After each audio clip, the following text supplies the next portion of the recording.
Let's take a closer look at some of the things that made this bike unique for the time. The rotary valve engine. This engine, like most other Kawasaki's of the era, utilized a rotary valve two-stroke engine design. This design wasn't anything new for Kawasaki or motorcycles of the 60s. In fact, Yamaha used rotary valves on the early 60s small displacement machines, typically under 90 cc's. Kawasaki, however, was more on the forefront with the use of the rotary valve style two-stroke engine, while companies like Yamaha and Suzuki moved toward more simpler piston port and reed valve engine styles. What really made the Big Horn engine unique was the sheer fact of its size. A 350cc rotary valve engine was something not seen in a mass-produced motorcycle. Usually, large displacement oddities were generally reserved for obscure, low-production European or Brit bikes, not inexpensive, humble Japanese dual sports. Ultimately, what makes the rotary valve engine design the highlight of this bike is the fact that it precisely controls the intake port timing, as well as sealing the crankcase off, drastically reducing pressure loss after the intake stroke. Something a straight piston port cannot do, and something that is an Achilles heel of reed valve engine designs at high RPM.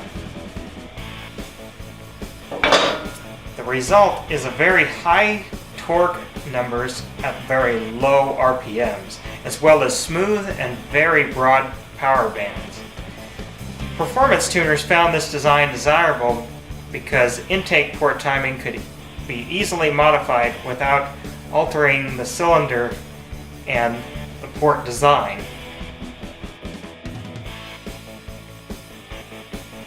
However, there are a few downsides. The rotary valve disc and subsequent disc cover add a bit of complexity to the design. Also, because the intake of the crankcase must be on the side, the carburetor must be mounted in direct line with the intake port. This makes for a wider engine width. Compound the fact that the carburetor and subsequent cables, fuel lines, oil lines, vacuum lines must be run through the engine cases via grommets, as well as the carburetor cover that must be removable for service. All this makes for a multitude of entry points for dirt and water if not sealed properly after disassembly.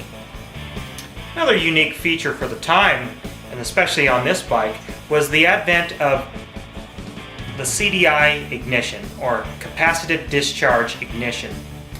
Previously to this, bikes used breaker points, which used a condenser and a set of contacts that opened and closed, driven from the crankshaft to open and close and cause the spark plug to spark.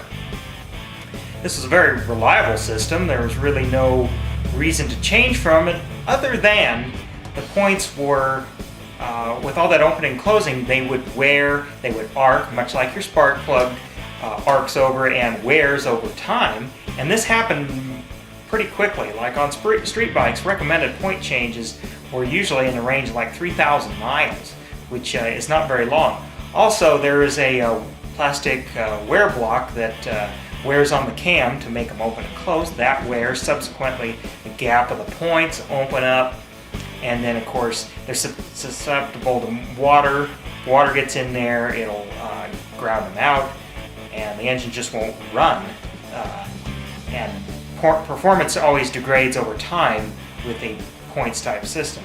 The idea behind the CDI system was to eliminate the breaker points, taking a signal directly from the crankshaft flywheel by a magneto or stator, and then sending that signal to the magic little box here that converts that signal and ups the voltage to the coil and tells the coil to fire. It was a great advancement. However, it was still pretty controversial at the time, and not a lot of bikes have this. This and a couple of other Kawasaki's bikes were really the first Japanese bikes anyway to use a CDI type ignition on a production motorcycle.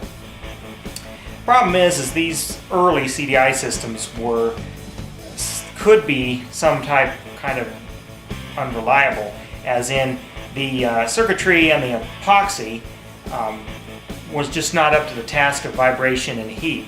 Now, some people had zero problems with the early CDI systems, and others would fail right away just from general wear and tear. So it took a while for CDI ignitions to kind of catch on and be just the industry standard. I know of bikes that were made into the 80s that still use breaker points because even though you had to replace them, they were just more reliable for small displacement engines. However, as electronic technology improved, epoxy's heat resistance improved, CDI boxes failing now is somewhat of a rarity.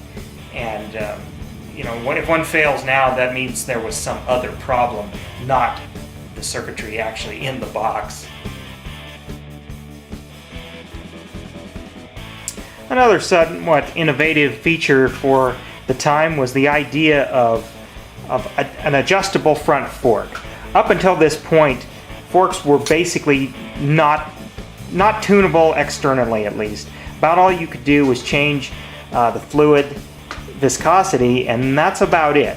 There were some aftermarket companies that would make different springs or different valving, but outside of that, there was no external adjustments. It was you were stuck with what the factory made. And Japanese forks were notorious for just being real stinkers, especially off-road.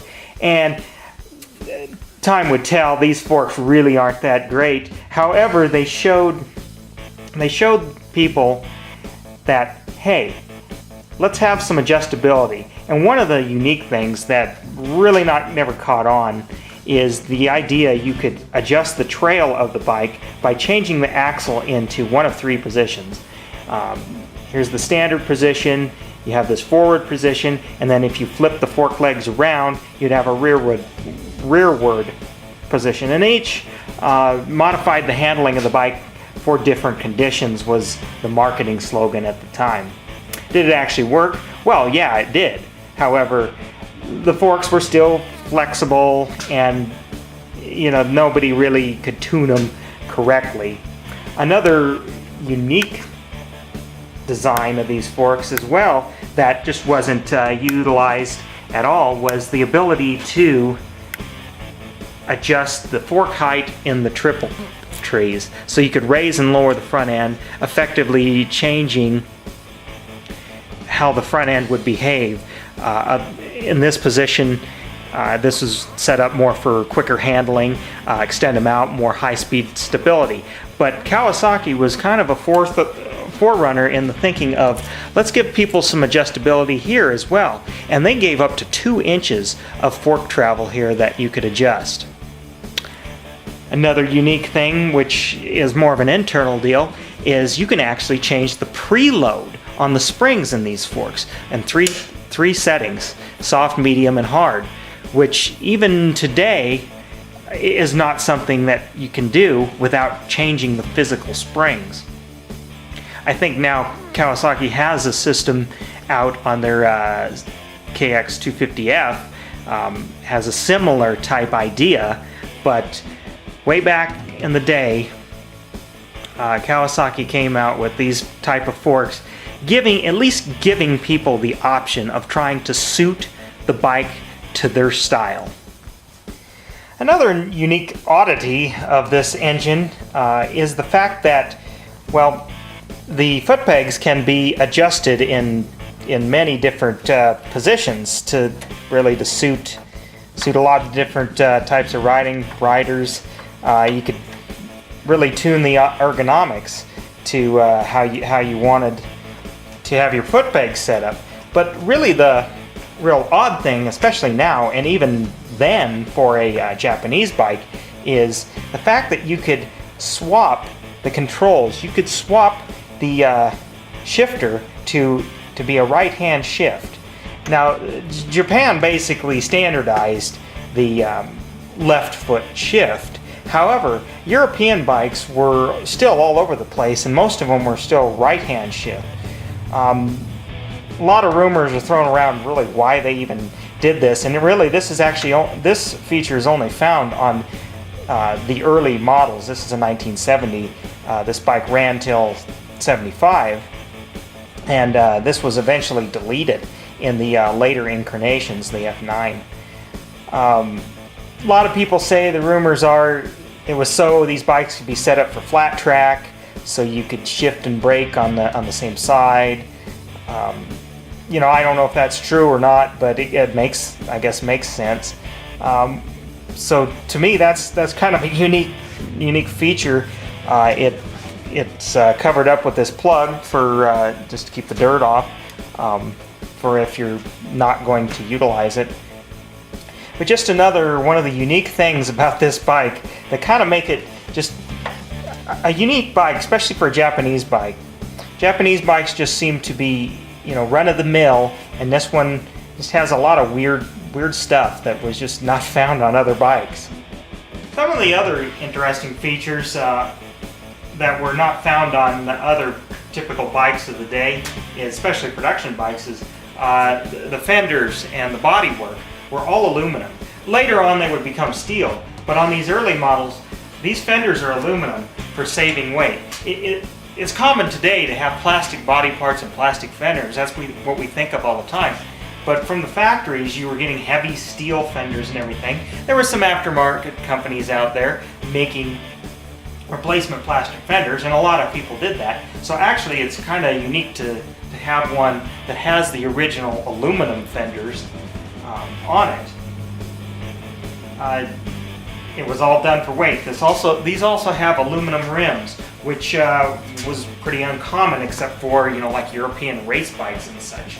Now, time would tell, they would eventually go back to a steel design, because while this was lighter, this particular design with this groove in here to get the strength, still these were prone to cracking and bending, and most guys just went back to a steel type wheel anyways. Well, that's just a quick insight into some of the features on this bike that make it unique for the time period. Well, that's about it. I'm the Junkman. Be sure to like my Facebook page, check out my website, and subscribe to this show. 3, 2, 1. Let's take a closer look of 3, 2, 1. Let's take a closer look at some of the things that made this bike unique for the time. The rotary valve engine. This engine, like most other Kawasaki's of the era, utilized a rotary valve.